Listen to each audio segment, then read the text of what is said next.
Packers versus Lions Thursday Night Football preview. This segment presented by Prize Picks. Go and use code PAS. Play $5, get $50. Let's talk about this game, fellas. Should I give you my play first? Because I think it's a lock. What you got? The Packers defense has definitely benefited, at least statistically, by turnovers. When you look at EPA per play, if I'm not mistaken, they're top 10 in EPA per play.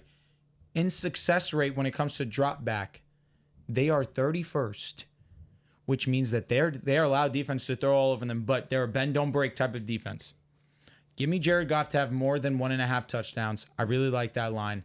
It's unfortunate that you got kicked out of fantasy. I would have been really worried about him this week versus me. That being said, I will still take the Lions to win this game. I think Jared Goff is going to be locked in. He's going to have himself a great performance. And I understand Packers lost first go round. It was a messy performance by them. It got sloppy. It got ugly. But this time now in Detroit, I think that we'll see the Lions a lot more comfortable, especially offensively. You know that they're going to rely on Jameer and Monty, but I think that Jared Goff will take it into his hands. He'll have himself a great performance. And no Jair playing this week. That's obviously brutal. He's been out for the last few, but not having him, especially in a matchup versus the Lions. And I know the Lions haven't looked the best these last few weeks, definitely got into a couple of close calls. I think they clean it up. They need that. They'll have a great performance. I'm going to take them to win this game. So I'm going to go with Jordan Love, 251.5 passing yards. I'm going more than that. Jordan Love over the last 3 weeks, he's first in EPA per dropback. He's first in yards per dropback. He's first in touchdown percentage. Jordan Love is playing great, much like last year where in the second half of the year, he just turns it up to a different level. I think it's going to be much of the same. And to talk about this game specifically, there's major injuries on both sides. The Packers are without Edgerrin Cooper. Jair Alexander is not going to play this game. But then on the Lions, you have DJ Reader who's out. Like the Lions defensive line right now, they have been decimated with injuries. They're still going to have Zadarius Smith and Ali McNeil, who's one of the better defensive tackles in the league. But still, like losing DJ Reader, losing Aiden Hutchinson, even their depth pieces at edge, they've lost those. Like Onwuzurike and Josh Pascal. Like this is an injured team right now. And I'm going with the Packers to win this game. I think the Packers, Jordan Love's going to have a good performance. And much like last year, you saw the Packers lost that first one, self-inflicted mistakes. But then that second go around, Matt LaFleur and the offense, they were much more prepared. I think Jordan Love is healthier. And the Green Bay defense, their pass rush has been playing much better. Taylor Decker, starting left tackle, is out in this game. Dan Skipper is going to be playing in his place. I think that that's a potential weak point for the Lions. And this is going to be another game where a young secondary has to step up without Jair. They've done it the last couple of weeks. Keyshawn Nixon, Valentine, and then you have Eric Stokes, who they've been playing well. Evan Williams and McKinney are still there. And when you have safeties that are that good and that can take away those big chunk plays, it just compresses the field. And the Lions over the last couple of weeks, I just haven't felt comfortable with how they've been winning games. You look at the win against the Bears, that was such a close game. There was a point in time where we're thinking, is this rookie quarterback really about to go on the road on Thanksgiving and game the Lions? It was that close. Versus the Colts, I thought it was a closer game than the box score indicated because the Colts were able to get stops on the lines. They just weren't able to sustain any type of drives offensively because of penalties, deep shots down the field that were dropped. Now, the Colts just were a sloppy mess offensively. But I think the Packers, they understand that they've lost to the Vikings, they've lost to the Lions, and they need an in-division win that's not the Bears. And I think the Packers get it done on the road. I mean, we're talking about some ugly wins. Packers' last loss was Detroit. After that, against Chicago, barely won. 2019. It was pretty ugly. You beat Brandon Allen in the 49ers. Dolphins going into a pretty shitty environment. We knew what was going to happen there. I mean, come on. Go fuck yourself, buddy. And then a couple weeks before, I mean, this is when Jordan Love was injured. So maybe the Jaguars, even though I think that was the game he got injured in, it was a bit of a dogfight even when he was healthy. So it's not like the Packers have been going in here and just dominating everybody. I got Detroit in this game. I think if the Packers were going to take a game, it would have been when they were home a few weeks ago. Detroit went in there, won 24-14. Detroit's one of those teams. Like there's a couple, the Ravens, who have been doing me dirty these last couple weeks. 17 weeks, I got to take them, especially when they're at home.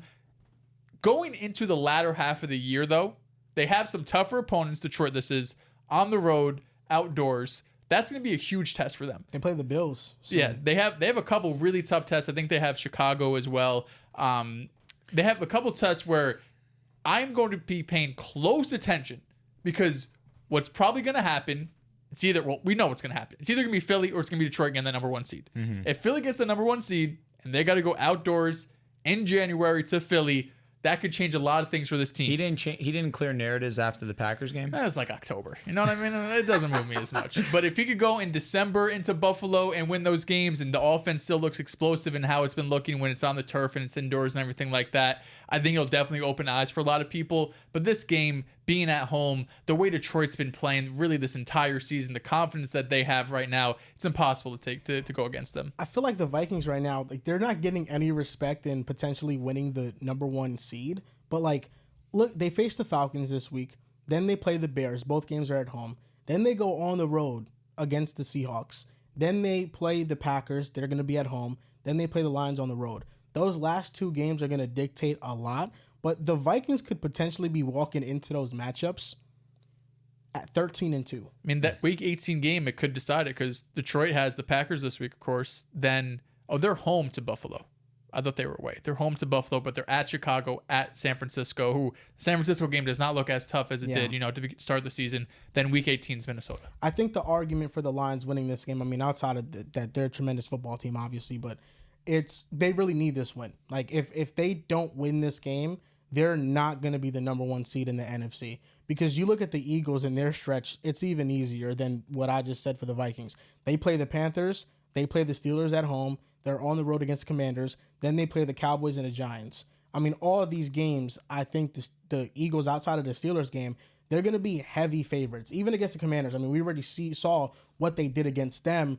If the Lions lose this game, they're not getting that first seed. So I could also see a world where they're just extra motivated to win this one. They know what's at stake, and they get it done. Let's see real quick. What's the rest of the season schedule for Philly look like? They've got Panthers this week, then the Steelers. That's tough. Commanders, Cowboys, Giants. They have 1 potential loss probably. Brother, the Commanders. Oh, did I miss that? Yes. My sincerest apologies. I was looking it up. I'll be honest. I made a space too. I don't remember you saying it. I My went goodness. to a different You said world. the Eagles schedule? Yes. I Maybe you didn't. said I what I heard. said. I heard the Lions schedule. Yeah, me too. No, I gave the Lions schedule. No, you said. I said the Lions. I said the Vikings. You gave and the Minnesota Eagles Lions. You gave them. No, you gave. I gave Eagles and Vikings. I thought you did Vikings and Lions. missed the Eagles. I'm high. I'll I be guess. No, but yeah, listen. I think Let's that not the get ahead of Eagles. ourselves. All right, I'm not. The Eagles' schedule is very easy. So if the Lions don't win this game, I mean, they could.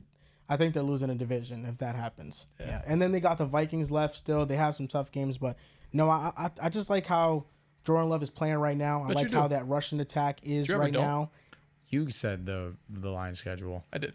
My mind was gone. I'm listening to you guys speak, but I guess it didn't. It's hard when you talk about schedules. This guy gets confused. And I think with DJ Reader out, I mean, that's going to be another opportunity for the Packers to You're really convinced be better yourself running on the this ball. one. I respect it. No, listen, I think the Packers, Lions, they're 2 great teams, and I think the Packers are going to find a way to split.